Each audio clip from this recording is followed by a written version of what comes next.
and all of their success. Joining us right now, look at his pretty face. Gray hoodie, glasses.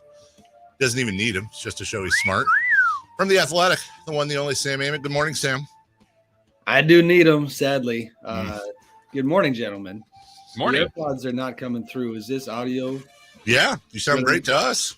All right, I'm going to turn this off then. Okay.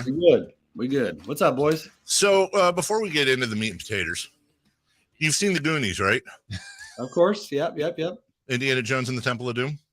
Yes. Okay, so Huy Quan is a great story. You may have heard about this. He's nominated for a Best Supporting Actor this year. Huge career comeback. My question for you is, I think it's safe to say, I know he was an Encino Man as well, but his two most known roles up till lately were as a Short Round in Temple of Doom and Data in the Goonies. Which one do you know him more for if you were to see his face as a kid, which role would pop into your head first? Probably Short Round. Thank you. That's the correct answer. Yeah. Jay says that's all he wanted to. Jay says his dad. So I mean, I can hear. I'm not going to make the mistake of trying to reenact it, but I can hear the way he would say yes, Indy's name. Yep. Yeah. When he burned him with the flame, it was a touching moment. We had to snap him out from the whatever he was in, and he was going to burn him in the thing of the thing. Yeah. No. Yeah. I'll go with Short Round for sure. Okay. And second question, if you will. So we want to get into your James Harden piece. That you and I'm sorry, the name of the other author escapes me. I apologize. Houston Rockets beat writer. Thank you. There was a line in there, and of course, I'm going to pick up on this. There was a line in there, and I can't find it right now. It's a long article, but I'm so sorry. No, there was a line in there that said, I'm trying to remember the correct phrasing, but it was like a source close to it was either team or James Harden or whatever. And you also said that, as many will do, sources were granted anonymity in order to speak freely. So I have a journalism question because I am not one and you are. What is your general rule when it comes to using sources and granting anonymity? If you grant a source anonymity, does that put a little more burden of proof on them? Do you sometimes need to second source? Or does it just simply depend on how high placed or close to the individual that source is to give them that anonymity or run with the story they're giving you? I think my answer to that would be obviously trust is kind of at the basis of who are you talking to? Do you have any background or history with them to where you've found them to be credible and things they have said have, checked out in other places? So as a general rule, of course, you don't, want to be relying on people who have a track record of not, painting an accurate picture. Beyond that, I would candidly say that in today's, it's still sports, right? Like we're not, there's a lot of anonymous sourcing in political reporting and news reporting as well, but the stakes are higher. The situations are more sensitive a lot of times. You can't write about what's happening in this league most times and truly get behind the scenes at all if you expect people to be on the record. Now, listen, I do, and I've done a lot of this, like enjoy the hell out of the rare times when somebody decides to open up in the kind of way that does tell you things you don't know on the record. That's ideal. And there's stories where you push for that because you just think it has to have that level of authenticity or transparency. But I don't know if that answers your question. It does.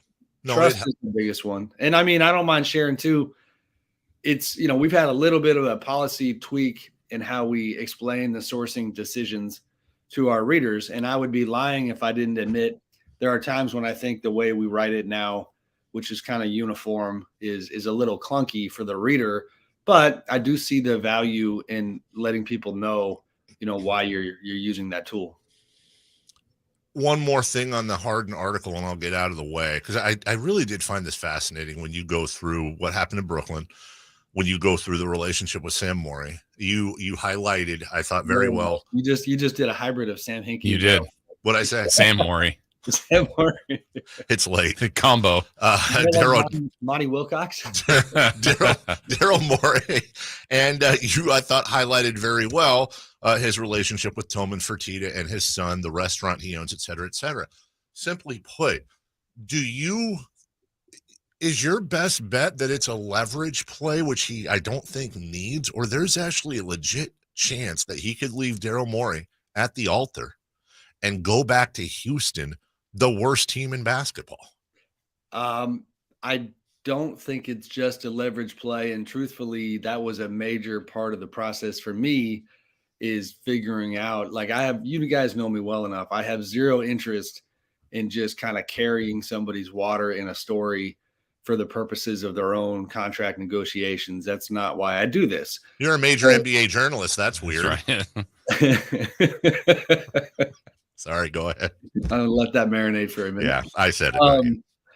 And so Kelly Eco, our Rockets beat writer, to his credit, he's all over his team. And he asked me, like, hey, do you have any interest in looking into this Harden thing? And I said, well, I don't know, man. Like, I find it hard to believe. ESPN had a story on Christmas Day indicating that it was pretty real.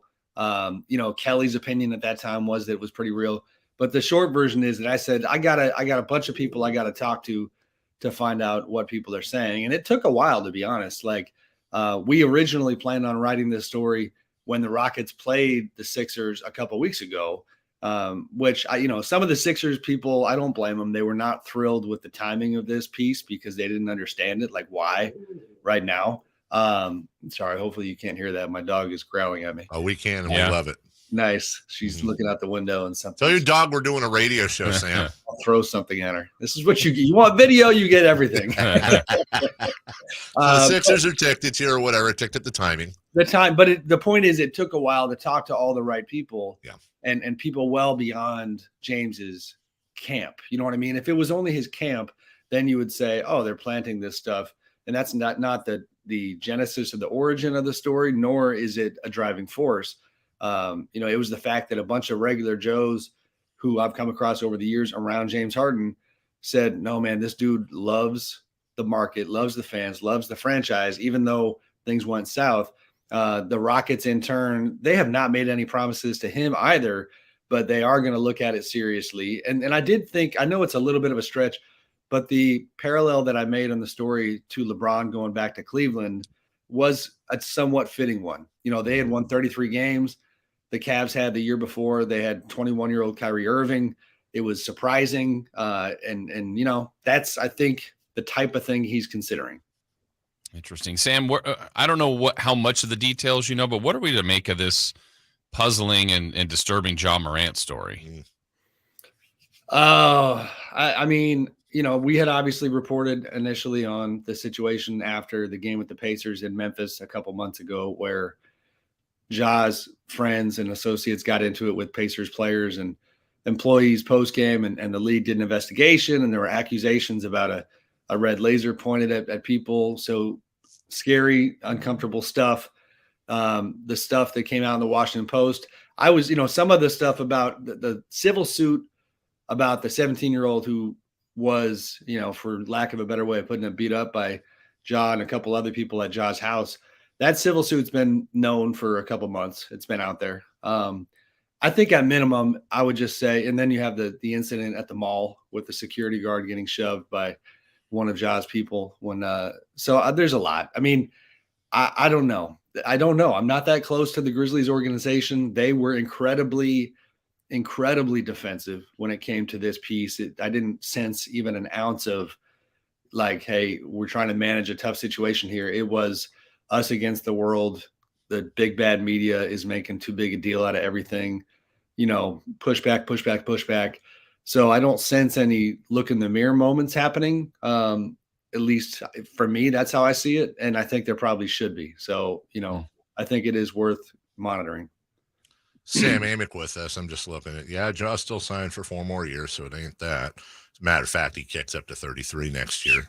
Moving to the Kings, it's tough to find a Kings question for you because there's so much other drama going on in the NBA, yet not really any drama in Sacramento at all, as they, other than Denver over Memphis, they have the biggest lead over any seed that matters in the Western Conference. And as we gear towards possibly breaking the playoff drought this year, and I'm knocking on wood when I say that, what is your overall read on the franchise in general, going into the playoffs, going into the summer, and being comfortable and or uncomfortable with where they're going roster wise moving into next year, or way too early? A little too early. You got to, I mean, this is the time of year for every contending team to say, it now becomes a question of what happens in the playoffs. And that's going to dictate. And I know, listen, I know I'm breaking my own mold in terms of acting like they're going to get there. Mm-hmm. But I am impressed with the way they've come out of the break, and that Clippers win especially. I think they will have to obviously aggressively pursue more help on the wing, more help defensively, more depth, because the one thing you cannot take for granted, and that they should knock on wood and hope continues for the rest of this season, as you guys know, is the pretty tremendous health that they have enjoyed. I know De'Aaron missed the game the other day, but Sabonis has only missed a handful of games. The whole backstory of playing through the broken thumb, things of that nature, but that has, I think, masked some of their depth issues. But also with that, it's depth and development, right? So Davion Mitchell having the game he had the other night, I think is a really, really good sign for them. Within that, I wonder, when Davion first kind of came out, there was this idea from his folks in his kind of camp, if you will, that because he was an older rookie, he wanted to be a starter and he had a lot of confidence in his own abilities. And so I also wonder, okay, if he's developing in that 6-man role or bench role, reserve role, and he's getting better at it, that's great for the Kings. Is he truly comfortable in that role? If that's the case, great. Then he's, part of the program going forward. But I think he's an important piece. Keegan developing, he's had a really, really good rookie year. The defensive stuff has gotten better. I think that's a major weakness that they've got to, find help on. So, I mean, they got work to do roster wise, but the core obviously is looking pretty good. I think it'd be tough, Sam, for someone to take the coach of the year away from Coach Brown. Do you think it's his to lose at this point, or are there other candidates right there close with him? Man, who did I have? We did a coach of the year story about a month ago, and I'm drawing a blank. I mean, Joe Mazzulla is going to get some love. You come into that incredibly fraught Celtic situation with Ime Udoka's, exiling and Joe coming in as a relative unknown. I believe he was, the third assistant under Ime. And so, he kind of hopscotches over people to take the job because of the confidence that Brad Stevens had in him and has done a wonderful job. So I think Joe is right there. Willie Green was in the conversation, but for the Pelicans, but they've of course completely fallen out. Who am I leaving out? I mean, who's our short list here? I mean, Celtics, Utah, I think Malone. Yeah. I mean Mike Malone, Brown.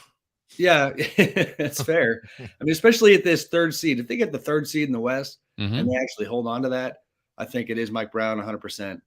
And he's done a wonderful job. And we've seen, it's sometimes you see the team results, but you might have a harder time discerning the impact that the coach specifically had, that it's not that easy to unpack. That is not the case here. You can really watch this team on the court, listen to him in his press conferences, and understand the way he has made an imprint. And it's, incredibly impressive stuff. Sam Amick of The Athletic. Sam, I don't want to drop any names. I don't want you to confirm or deny, but let me just say this. You said you got a little bit of pushback. If any of that pushback came from Dave Schaller with the Philadelphia 76ers, their VP of Communications, you tell him I said if he doesn't like it, go back to the UFC. Okay. All right, buddy. Well, call me offline. I got a funny story for you. We'll talk to you in a week, Sam. Thank you. I'll call you later. All right, guys. Be good. See you. Bye, Sam. That is